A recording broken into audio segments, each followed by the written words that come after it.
પાનના ગલ્લે અચાનક યુવક ઢળી પડ્યો। છેલ્લા 10 દિવસથી સૂર્ય દેવતાએ પોતાનો પ્રકોપ બતાવતા સમગ્ર ગુજરાત રાજ્યમાં વસતા લોકો ત્રાહિમામ પોકારી ઉઠ્યા છે। એટલી હદે ગરમી પડી રહી છે કે છેલ્લા કેટલાક વર્ષોના રેકોર્ડ આ ગરમીએ તોડી નાખ્યા છે। ત્યારે કેટલાક લોકોને માથે ગરમી ચડી જતા મોતને ભેટ્યા તો કેટલાક લોકો હોસ્પિટલમાં દાખલ થવાનો વારો આવ્યો। ત્યારે કડી શહેરમાં પાન પાર્લરની દુકાને એક યુવાનને ગરમી લાગી જતા યુવાન ઢળી પડ્યો હતો। દ્રશ્યમાં જોઈ શકાય છે કે એક પરપ્રાંતીય યુવક પોતાનું બાઇક લઈને આવે છે અને દુકાનદાર પાસે પાણીની બોટલ માંગે છે। જ્યાં દુકાનદાર પાણીની બોટલ યુવકને આપવા જાય છે ત્યારે જ યુવક અચાનક બેભાન થઈને જમીન પર પટકાય છે। સદનસીબે તેને કોઈ ઈજા થઈ ન હતી। દુકાન ચાલકના મતે યુવાને પાણીની બોટલ માંગી હતી ત્યારે યુવક અચાનક જ બેભાન થઈને જમીન પર પટકાયો હતો। પટકાતાની સાથે જ આસપાસના લોકો દોડી આવ્યા હતા તેમજ તેના ઉપર પાણી છાંટતા તે હોશમાં આવ્યો હતો। 15 થી 20 મિનિટ બાદ તેની તબિયત ઠીક થઈ જતા તે પોતે નીકળી ગયો હતો।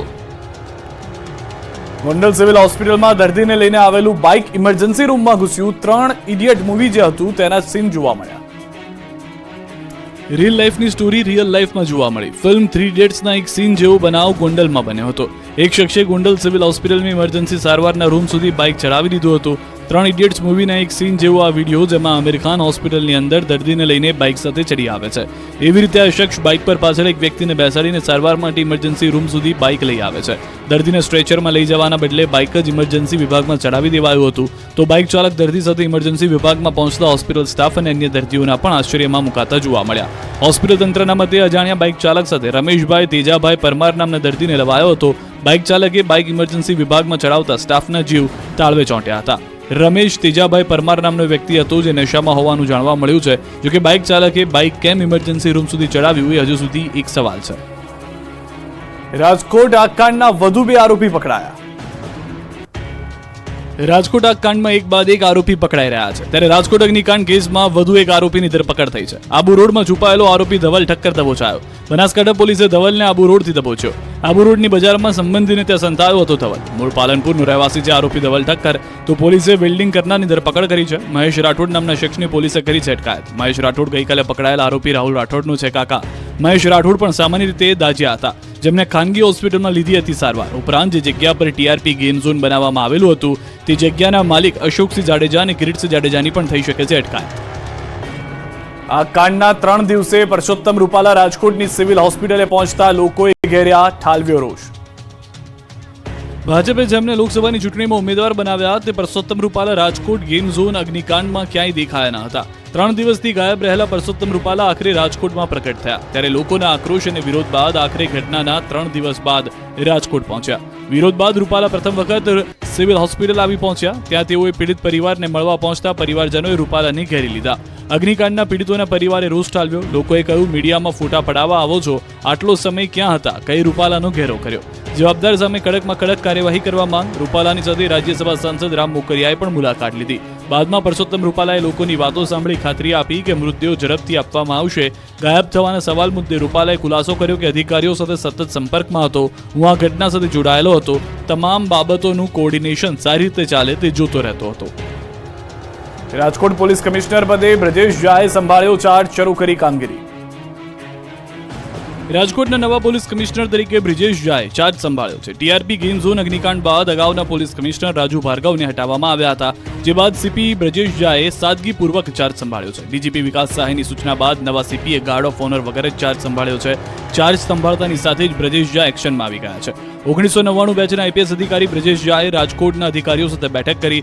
ચાર્જ સંભાળતાની સાથે બ્રજેશ ઝા હોસ્પિટલ ખાતે પહોંચ્યા। અહીં તમામ કામગીરીને જોઈ અધિકારીઓ અને તબીબો સાથે વાતચીત કરી। બાદમાં જ્યાં આગ લાગી હતી તે ગેમ ઝોન સ્થળે પણ પહોંચી નિરીક્ષણ કર્યું। અહીં અધિકારીઓ સાથે વાતચીત કરી સમગ્ર ઘટનાને લઈને માહિતી મેળવી હતી। તો આજે ડીસીપી ઝોન 2 તરીકે જગદીશ બંગરવાએ પણ ચાર્જ સંભાળ્યો। તમને જણાવી દઈએ કે 1999 બેચના બ્રજેશ ઝાને તાજેતરમાં જ એડિશનલ ડીજી તરીકે પ્રમોશન મળ્યું છે। લોકો પાસે નિયમોનું પાલન કરાવતી અમદાવાદ મહાનગરપાલિકા જ નથી કરતી નિયમોનું પાલન। રાજકોટમાં આગ કાંડ બાદ મોડે મોડે તંત્ર જાગ્યું તો છે। રાજ્યભરના ગેમ ઝોન અને કચેરીઓમાં ફાયર સેફટીના સાધનો છે કે નહીં તેની તપાસનો ધમધમાટ ચાલે છે, પરંતુ અમદાવાદમાં દીવા તળે અંધારું જોવા મળ્યું। મહાનગરપાલિકા ગામને ફાયર સેફટીના નિયમોનું પાલન કરવા કહે છે, તે જ મહાનગરપાલિકાની ઓફિસમાં ફાયર સેફટીના સાધનો ધૂળ ખાઈ રહ્યા છે। જ્યારે આ અંગે ન્યૂઝ 18 ગુજરાતીની ટીમે રિયાલિટી ચેક કર્યું તો અમદાવાદ મહાનગરપાલિકાની પોલ ખુલી ગઈ। એએમસી મધ્યસ્થ કચેરી વિંગ 2 માં જ નથી ફાયર સેફટીના સાધનો। ઇમારતમાં ફાયર અલાર્મ છે પણ બંધ હાલતમાં। અમુક ફાયર અલાર્મને દોરીથી બાંધવા પડે તેવી નોબત છે. ખુલ્લા લટકી રહ્યા છે ઇલેક્ટ્રિક વાયરો. કચેરીમાં બહાર જવાનો એક જ રસ્તો. જ્યારે આ અંગે અધિકારીઓને પૂછ્યું તો ઉડાવ જવાબ આપ્યો. તેમણે કહ્યું કે જૂની બિલ્ડિંગ હોવાથી ફાયર સાધનો નથી. અરે ભાઈ, આગ કઈ જૂની નવી બિલ્ડિંગ જોઈને ન લાગે. અહીં હજારો કર્મચારીઓ, અરજદારો દરરોજ આવે છે. જ્યારે જો કોઈ દુર્ઘટના થઈ ગઈ તો આખરે કોણ જવાબદાર? જૂની બિલ્ડિંગ બાદ અમારી ટીમે એએમસીની મુખ્ય બિલ્ડિંગમાં તપાસ કરી તો એએમસી બિલ્ડિંગમાં જ પ્રવેશ દ્વાર પર ખંભાથી તાળા જોવા મળ્યા. પ્રવેશ અને બહાર જવા માટે એક જ ગેટ. જ્યાં શહેરના પ્રથમ નાગરિક બેસે છે ત્યાં જ નિયમનો ભંગ જોવા મળ્યો. ખમાસામાં એએમસીની નવી, જૂની અને મધ્યસ્થ ઝોન બિલ્ડિંગમાં પણ નિયમોની એસી કી તેસી જોવા મળી. 6 માળની આ બિલ્ડિંગમાં ફાયર સાધનો છે, પણ ઉપયોગ કઈ રીતે કરવો તે હજુ સુધી એએમસીના સત્તાધીશો સમજી શક્યા નથી. રાજકોટમાં આગ કાંડ બાદ પણ નથી સુધર્યું તંત્ર. અમદાવાદ જિલ્લા પંચાયતમાં ફાયર સેફટીના ધાંધિયા. જો તમારે અમદાવાદ જિલ્લા પંચાયતની ઓફિસમાં જવાનું હોય તો સંભાળીને જજો, કેમ કે રાજકોટમાં આગ કાંડ પણ તંત્ર સુધર્યું નથી. અમદાવાદ જિલ્લા પંચાયતમાં ફાયર સેફટીના નામે કંઈ જ ન હતું. જ્યારે ન્યૂઝ 18 ગુજરાતીની ટીમે અહીં રિયાલિટી ચેક કરવા પહોંચી તો ચોંકાવનારા દ્રશ્યો સામે આવ્યા. અહીં અમદાવાદ જિલ્લા પંચાયતમાં ફાયર સેફટીમાં ધાંધિયા જોવા મળ્યા. ફાયરની બોટલો તો લગાવી છે, પણ ધૂળ ખાઈ રહી છે. ફાયર બોટલ, ફાયર બોક્સ ઠેર ઠેર તૂટેલા જોવા મળ્યા. પ્રવેશ અને બહાર લાગેલી ફાયર સિસ્ટમ પણ તૂટેલી હાલતમાં છે. ફાયર બોટલોમાં પણ તારીખ વીતી ગઈ હતી. 7 માળના બિલ્ડિંગમાં એક પણ માળે ફાયરના સાધનો ચાલતા ન હતા. એટલું જ નહીં, ફાયર બોટલ પાસે જોવા મળી રહ્યા છે ખુલ્લા વાયરો. કેટલીક ફાયરની બોટલ ક્યારે રિફિલ કરી છે તેનો પણ બોટલ પર નથી ઉલ્લેખ. સુવિધા વિના ફાયરની બોટલો રસ્તામાં પડી હોય તેમ ત્રીજા માળે મળ્યું હતું જોવા. જાણે જિલ્લા પંચાયતમાં માત્ર સમ ખાવા પૂરતી મૂકી હોય ફાયર સુવિધા તેવો ઘાટ ઘડાયો.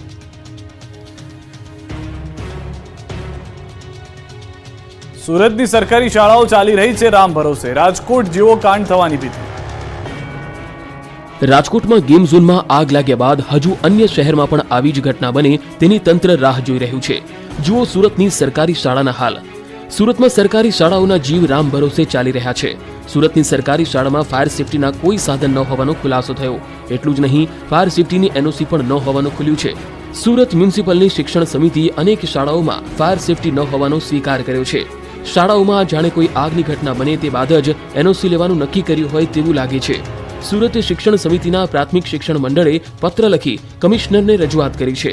પત્રમાં ઉલ્લેખ કરાયો છે કે શહેરની અનેક સરકારી શાળાઓ સુવિધા અને સવલતથી વંચિત છે. શિક્ષણ સમિતિ પ્રાથમિક સંઘ દ્વારા કામગીરી કરવા માટે માંગ કરી છે. વિદ્યાર્થીઓની સુરક્ષા માટે યુદ્ધના ધોરણે કામગીરી કરવા તંત્રને રજૂઆત કરી છે. અમદાવાદ જ નહીં, મોટાભાગના શહેરની સરકારી ઓફિસોમાં નથી ફાયર સેફટી. તપાસમાં થયો મોટો ધડાકો. રાજકોટ અગ્નિકાંડ બાદ પણ ધોરાજીનું નગરપાલિકા તંત્ર નિંદ્રાધીન જોવા મળ્યું. રાજકોટના ધોરાજી નગરપાલિકામાં જ ફાયર સેફટીના સાધનો નથી. નગરપાલિકાનું નવું બિલ્ડિંગ બન્યાને 5 વર્ષ પણ પૂર્ણ થઈ ગયા છે. તેમ છતાં નવા બિલ્ડિંગમાં ફાયર સેફટીના સાધનો વિહોણી છે. આ સિવાય બિલ્ડિંગમાં એન્ટ્રી અને એક્ઝિટ માટે એક જ સીડી છે. જો આગ લાગે તો કચેરીના કામ અર્થે આવતા અરજદારો અને કર્મચારીઓના જીવનું જોખમ થવાની ભારોભાર શક્યતાઓ રહેલી છે.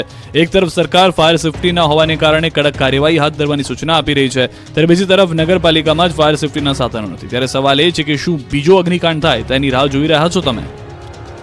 વડોદરાની હોસ્પિટલ પણ મોતની માફક ધમધમી રહી છે. એસએસજી હોસ્પિટલમાં સેફટીનો અભાવ.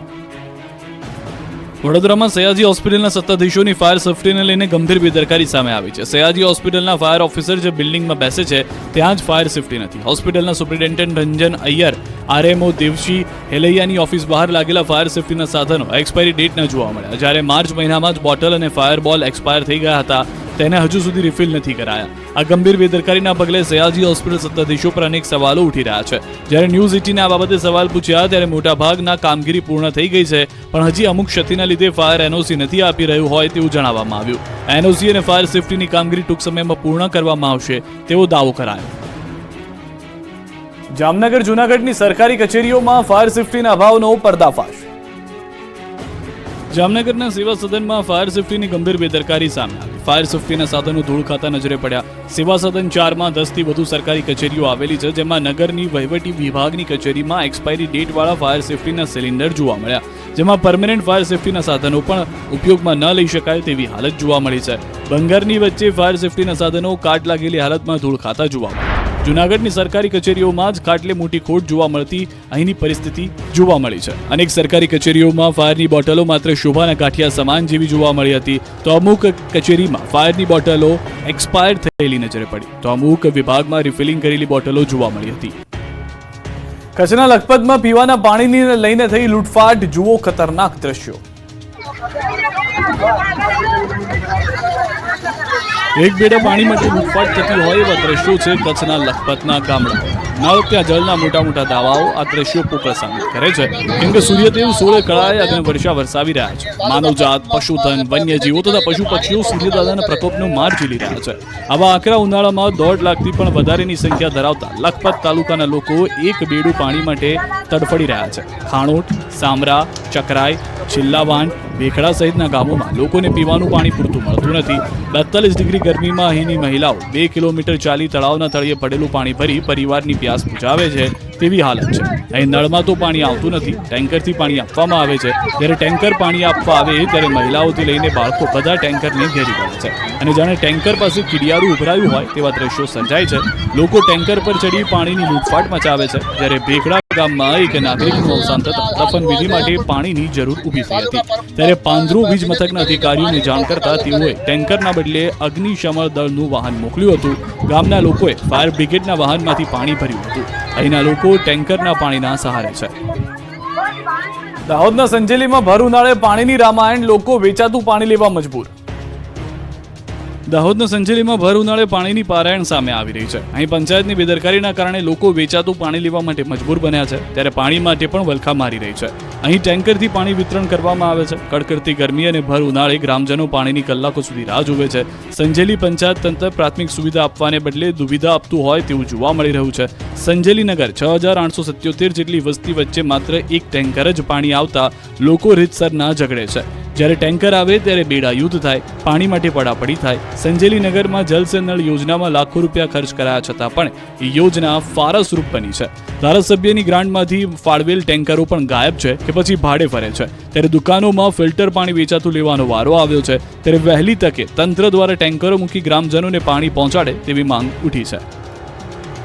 સુરેન્દ્રનગરમાં પાણીની પારાયણથી મહિલાઓ કંટાળી, મામલતદાર કચેરીએ ધરણા પ્રદર્શન. સુરેન્દ્રનગરમાં પાણીની પારાયણને લઈને થયું બેડા યુદ્ધ. સુરેન્દ્રનગરમાં 46 ડિગ્રી ગરમીના કારણે હાહાકાર મચી ગયો છે. ત્યારે કાળઝાળ ગરમીમાં 3 થી વધુ ગામના લોકોને પાણી માટે વલખા મારવા પડી રહ્યા છે.